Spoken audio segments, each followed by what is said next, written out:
Selamat siang anak-anak. Bagaimana kabar kalian hari ini? Alhamdulillah, semoga kita selalu dalam keadaan sehat dan tetap semangat dalam menuntut ilmu ya. Baik, sebelum kita memulai pembelajaran hari ini, mari kita sama-sama membaca doa sebelum belajar. Membaca doa dimulai. Bismillahirrahmanirrahim. Raditu billahi robba wa bil islami dina wa bi muhammadin nabiyya wa rasulah.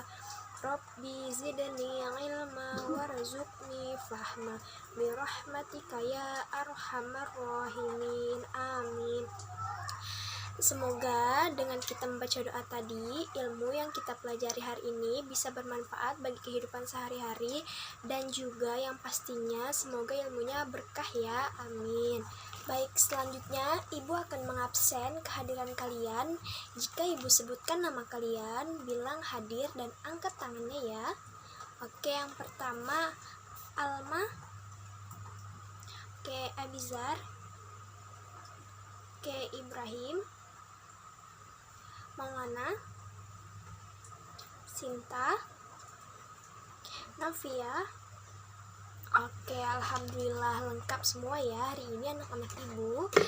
Nah, sebelum memulai pelajaran, Ibu mau tanya dulu, siapa yang ingat pelajaran minggu lalu? Iya, betul, minggu lalu kita belajar tentang bab 2, yaitu khitan. Nah, tujuan dilaksanakannya khitan agar bersih dari kotoran dan suci dari najis. Baik. Nah, kalau minggu lalu kita belajar tentang khitan, hari ini kita akan belajar tentang, ada yang tahu hari ini kita akan belajar tentang apa? Nah, jadi hari ini kita akan belajar dan membahas tentang kurban. Nah, kalian pernah tidak mendengar kata kurban? Iya, biasanya dilaksanakan pada saat hari raya haji atau Idul Adha. Oke.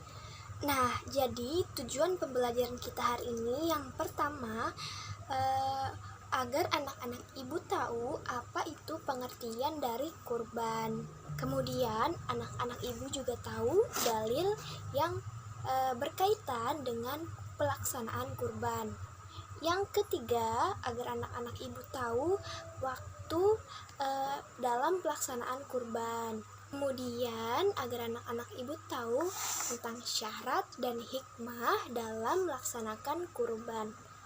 Yang selanjutnya, agar anak-anak Ibu tahu tata cara penyembelihan hewan kurban, dan yang terakhir, pembagian daging kurban yang telah kita sembelih. Oke, mengerti? Kita masuk ke pembelajaran ya. Yang pertama, Ibu mau tanya dulu nih, di samping ada gambar apa? Iya, betul sekali. Di samping itu adalah ada gambar orang yang sedang menyembelih sapi. Nah, di sini siapa yang tahu apa itu pengertian kurban? Nah, jadi pengertian kurban disebut juga dengan al-udhiyah, yaitu binatang ternak yang disembelih pada hari raya nahar atau kurban. Kurban secara bahasa berasal dari bahasa Arab koroba, yang artinya dekat. Sedangkan secara istilah, kurban adalah beribadah kepada Allah Subhanahu wa Ta'ala dengan cara menyembelih hewan tertentu pada hari raya haji dan hari-hari tasyrik tanggal 11, 12, dan 13 Zulhijjah, yang diniatkan semata-mata untuk mendekatkan diri kepada Allah Subhanahu wa Ta'ala. Nah, ini mau tanya lagi nih, di sini siapa yang tahu ibadah kurban ini dilaksanakan pada masa Nabi siapa? Iya, betul, pelaksanaan kurban ini pertama kali dilaksanakan pada masa Nabi Ibrahim alaihissalam. Nah, Ibu mau tanya lagi nih, siapa nama anak beliau yang beliau mimpikan akan beliau sembelih? Iya, Ya, betul sekali, yaitu Nabi Ismail alaihissalam. Nah, Nabi Ibrahim bermimpi akan menyembelih putranya, yaitu Nabi Ismail alaihissalam.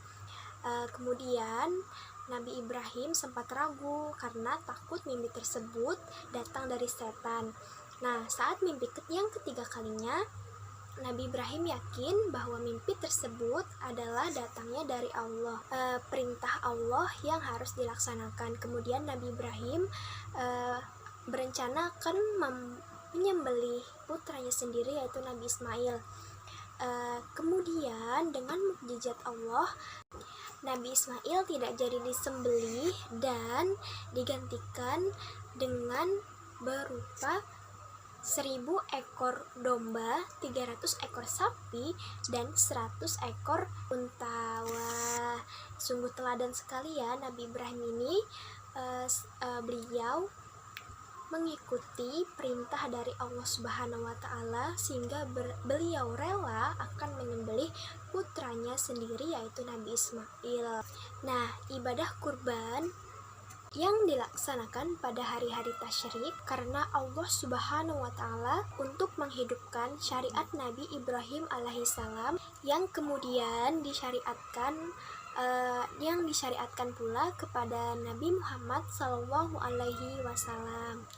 Nah, melaksanakan kurban hukumnya adalah sunnah muakkad atau sunnah yang sangat dianjurkan dan mendekati wajib bagi mereka yang memenuhi syarat-syarat sebagai berikut. Yang pertama adalah Islam, yang kedua adalah balik dan berakal, yang ketiga adalah merdeka, dan yang terakhir adalah mampu untuk berkurban. Nah, dalil kurban ini terdapat dalam surah Al-Kautsar ayat 1-3. Mari kita bacakan bersama-sama.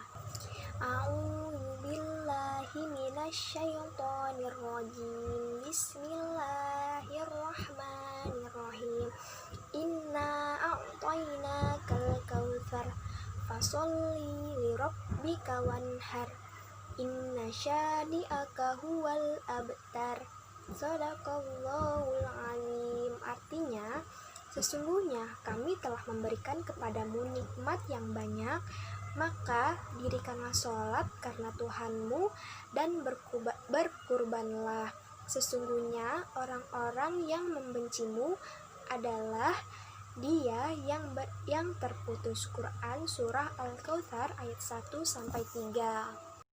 Nah, hukum kurban bisa berubah menjadi wajib disebabkan karena dua hal. Yang pertama, jika seorang bernazar untuk berkurban. Yang kedua, jika ia telah mengatakan ketika membeli atau memiliki hewan tersebut dengan perkataan ini adalah hewan udhiyah atau kurban, atau dengan perkataan yang bermakna sama. Nah, jadi dua hal tersebut hukum kurban bisa berubah menjadi wajib.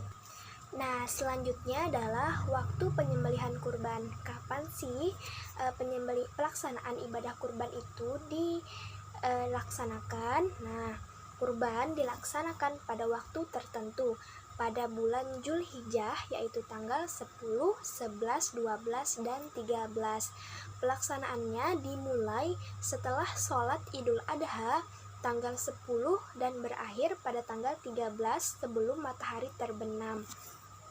Nah, menyembelih kurban sebaiknya pada siang hari, bukan malam hari, pada tanggal-tanggal yang telah ditentukan. Menyembelih pada waktu malam hari hukumnya sah saja, tetapi makruh.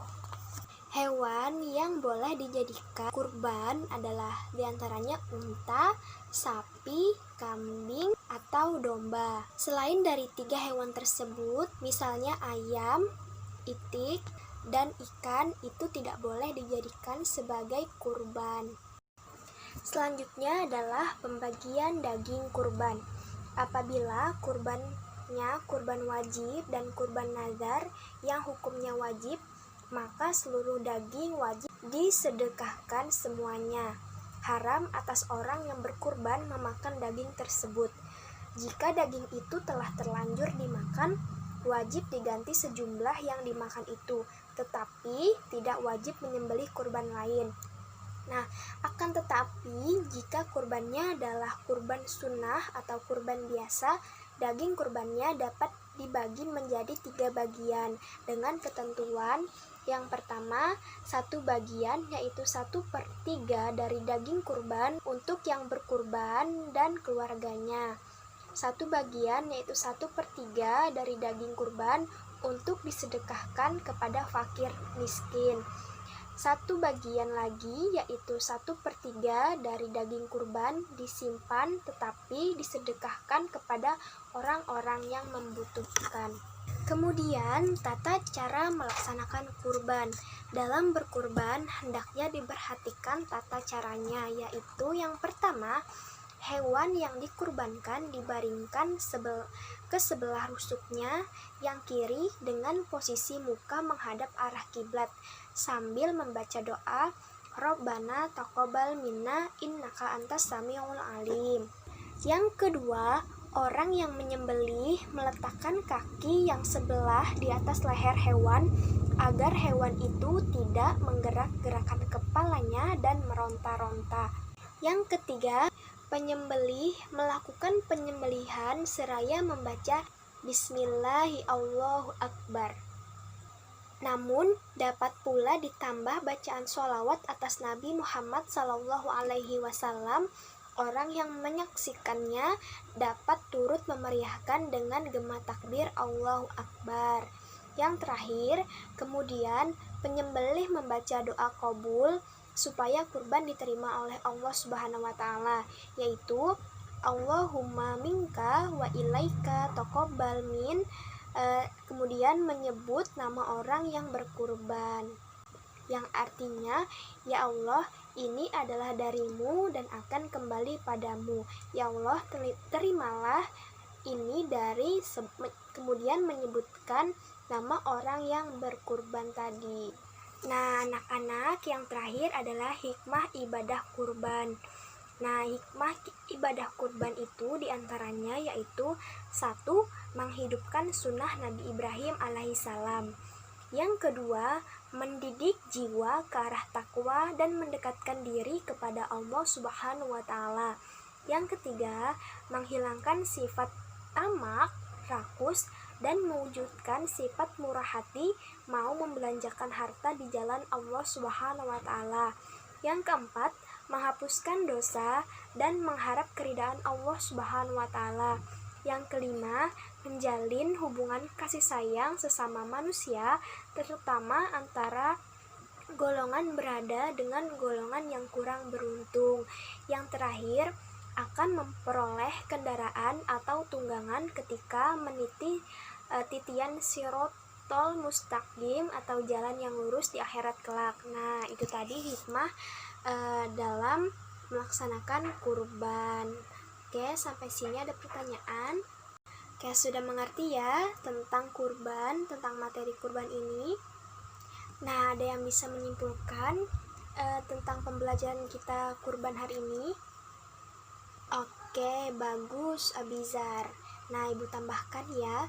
Jadi kesimpulannya pada hari ini kurban secara bahasa berasal dari bahasa Arab yaitu qoroba yang artinya dekat. Sedangkan secara istilah kurban adalah beribadah kepada Allah Subhanahu wa taala dengan cara menyembelih hewan tertentu pada hari raya haji dan hari-hari tasyrik yang diniatkan semata-mata untuk mendekatkan diri kepada Allah Subhanahu wa taala. Nah, hukum kurban ini adalah sunnah muakkad atau sunnah yang sangat dianjurkan bagi mereka yang mampu. Kurban dilaksanakan pada tanggal 10 Zulhijjah dan 11, 12, 13 Zulhijjah.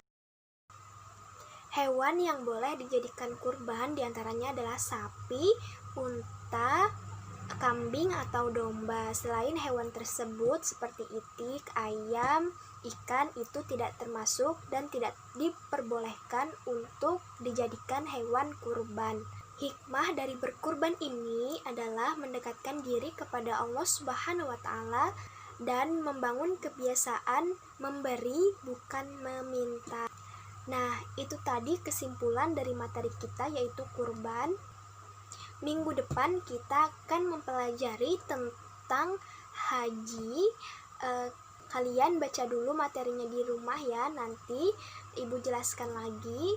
Nah, yang sebelum ibu tutup pembelajaran kita hari ini, ibu ada tugas untuk kalian buka halaman 65, dikerjakan di buku tulis kalian, kemudian dikumpulkan minggu depan. Nah, sebelum ibu tutup pembelajaran kita hari ini, anak-anak ibu, PR-nya dikerjakan, materi tentang haji dibaca terlebih dahulu. Jangan lupa belajar, tetap semangat dalam menuntut ilmu. Sekian pembelajaran kita hari ini, semoga bermanfaat bagi kalian dan semoga ilmunya berkah. Mari kita tutup pembelajaran hari ini dengan membaca hamdalah alhamdulillahirabbil alamin.